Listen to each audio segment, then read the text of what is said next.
Hi, good evening. I'm Sandeep, and you're watching The Weekender at 5. In today's headlines, Ministry of Health has reported 98 new COVID cases in the community in New Zealand today.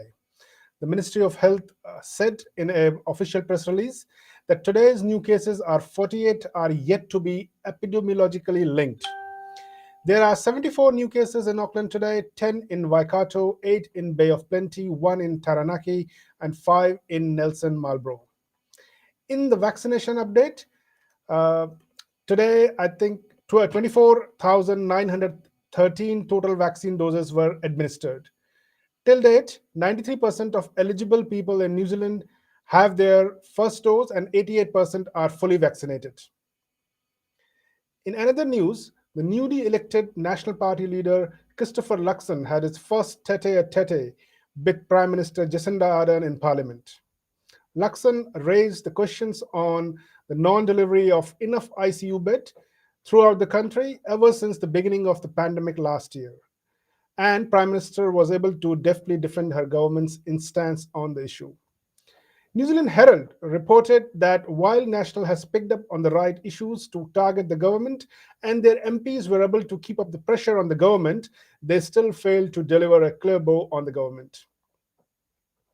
In another major news, Reserve Bank of New Zealand officials are predicting that inflation is going to stay for longer than earlier predicted, forcing the central bank officials to combat it with steadily rising interest rates. Outgoing Deputy Governor Jeff Bassett has told a financial services conference that inflation is likely to stay above the 4% for a year or more. It's definitely got some persistence to it for the next 12 months, Jeff said. So, how will this high interest rate affect the Kiwi Indian community, particularly the housing market? So, to discuss on this and more, we have got noted mortgage and financial expert Sid Bhalla, a finance expert, joining us today. Welcome to our show, Sid. How are you today? Hi, Sandeep. I'm well, good. Thank you, and thanks for having me on your show. Right. So I think one of the major news today is that experts they are predicting that inflation is going to remain here for at least 12 months, and which is likely to impact on the interest rate. So is it fair to say that the low interest days are over now, Sid? Uh, I think that's a fair comment, Sandeep. I was listening to a very renowned economist, Tony Alexander, today on one of the calls with a lender, and something he said was the inflation, as you rightly mentioned, is going to go up, and he reckons it may get close to 6 as well. And the only way to combat is the official cash rate has to be increased.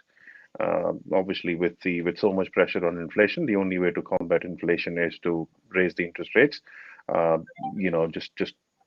just to curb the borrowing capacity and spending, and that's the only way you can bring the inflation down. So yeah, to your point, yes, it will mean the interest rates will keep going up. So those days of 2% loans, and are well and truly over.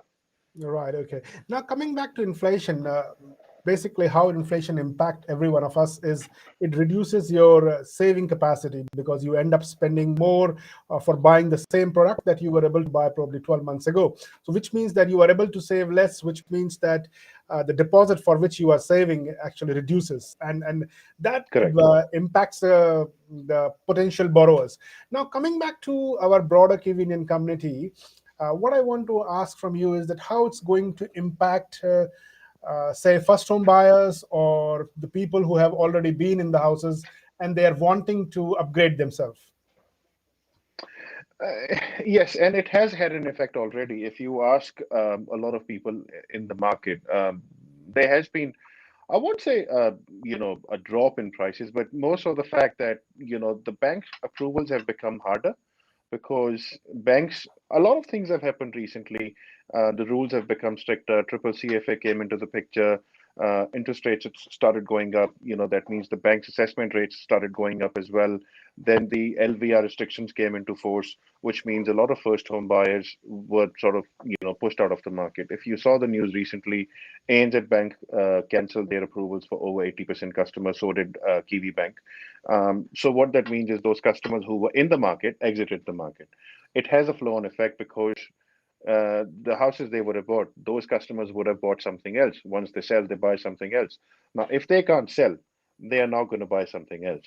So this is a cycle which starts from first home buyers to the next home buyers, or an investor, or somebody looking to upgrade by selling their current house and moving to the next one. So yes, these things will make an impact. Uh, People may choose not to sell their property, which means it is also a chance that more listings may come on the market come early next year. The timing is such that right now we're getting into the Christmas season. It anyway slows down during this time. What will be interesting to see is come January or February, how many listings appear on the market, and what is how the banks sort of look at it, and how flexible are they for first home buyers. Will be interesting to see, because right now banks have to comply with their LVR restrictions as well, as to they can only lend Yes. No, a I certain will have to percentage interrupt of you their there. books. Thanks for that, Sid. I think, yeah, probably we will have to break it down a little bit, in smaller sections Yeah, for our audiences to understand and digest. I would say this is specialized set of information that you are so mm, kindly sharing with us. yeah, So coming back to yeah. first home buyers, I completely agree with you that they would be forced out of the market. Actually, we at Indian Weekender have done a cover story on this just last week, which is on our cover. So our audiences will know that. We have been persistently following that. But before we start and talk more about first home buyers who are really facing the brunt, I also want to ask you about a lot of big segment of buyers, who have entered into the housing market in probably last 2 to 3 years, taking advantage of the low interest regime, and they might have actually Mm. borrowed beyond their capacity, and gone for big houses, grannies, and all that. And do Mm. you think now probably is the time when probably they might be starting to face the heat of the high interest regime? It is a possibility, but keep in mind, Sandeep, when banks lend money, banks have a much higher stress rate that they assess the customers on. For example, a bank normally would look at 6.5%, just for argument's sake, even if the interest rate was 2.29. The test rate applied was 6.45. So the banks know that they have the income to be able to afford if the interest rates were to go up, because banks will not assess at 2.29. The thing is how the customers plan their budget, and this is where a good financial advisor is very helpful, because they have to be putting money aside. Just to give you a small comparison, say interest on 100,000 mortgage at 2% is X amount of dollars, say $2,000. When the interest rate goes to 3%, that goes to $3,000. So that means you're spending extra $1,000 a year. So based on whatever the mortgage size is, yes, the customers will feel the brunt. You asked me a question on mortgage sale. I don't think that will likely happen, just because the stress rate the banks apply is a lot higher. But yes, the savings will definitely increase, because more chunk of income will be going towards the mortgage. Right. Okay. Now, coming to our first home buyers, I know that the prospective first home buyers, already you have advised that yes, they are being pushed out. So if I have to ask you some set of strategy for, say, coming next 2 to 3 months, including the Christmas lull period as well. So how would you like to advise our prospective first home buyers? Like, should they be going for the kill on this side of the year, or should they be waiting for better deals to come probably in a couple of months' time? Look, if I go with what Tony Alexander has to say, there will be a lot of supply of houses come January and February. So I don't think they should rush through. The supply will ease out next year, so there will be more options. I won't say a better deal, so to speak, but I think it's, see, what's a good sale? A willing buyer and a willing seller. You know, try Right. close the deal at the right price. So when the supply is good, that means the price, people get will be good as well. It may not be a huge difference from what they would be paying right now, but when you have, more of something available, More you have options. better chances to negotiate, Sure. especially Well, if you have an approval in hand. Yeah. sure. Um, Well, coming back to approval. one, Sorry. sorry, one thing from an approval perspective, you said a key tip for first home buyers: don't get into any hire purchases during the Christmas season, because that will impact negatively on your applications come next year if you apply again. Because any hire Right. purchase you get on board is a liability. Right. Okay, that makes sense, and I think that's a very sensible advice for all our for Yeah, prospective first home buyers, that this is the time to save. And given that with tightening credit and lending options with the banks, probably this is not the right time to splurge or to indulge themselves in anything else other than correct. their first home. Right. Okay. Absolutely.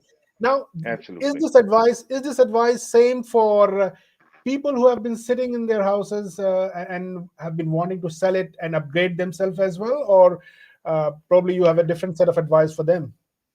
No, no, advice will always be the same. So whenever you're looking for new lending and you are looking to increase your lending, the bank's assessment will always stay the same. Yes, when you go over 80%, it just gets a bit more strict. But any assessment bank is going to do, they will look at your expenses, they will look at your outgoings, your liabilities, and everything, and that's how they will make a decision on whether or not you can afford this new level of lending. They're looking at it way more closely than they used to, with all the new restrictions that have come in. So again, you got to keep your profile as clean as possible. The less liability you have, the better chances of approvals. Simple. Right. Okay. No, I think that's a very valuable advice that you have given. And before I let you go off today, first of all, do acknowledge that you are running short of time today, and thanks for agreeing to come on our show on such a No short worries. notice. But before I let you go, No Sid, I just problem. want to ask you to give us a general your observation for the coming 6 months.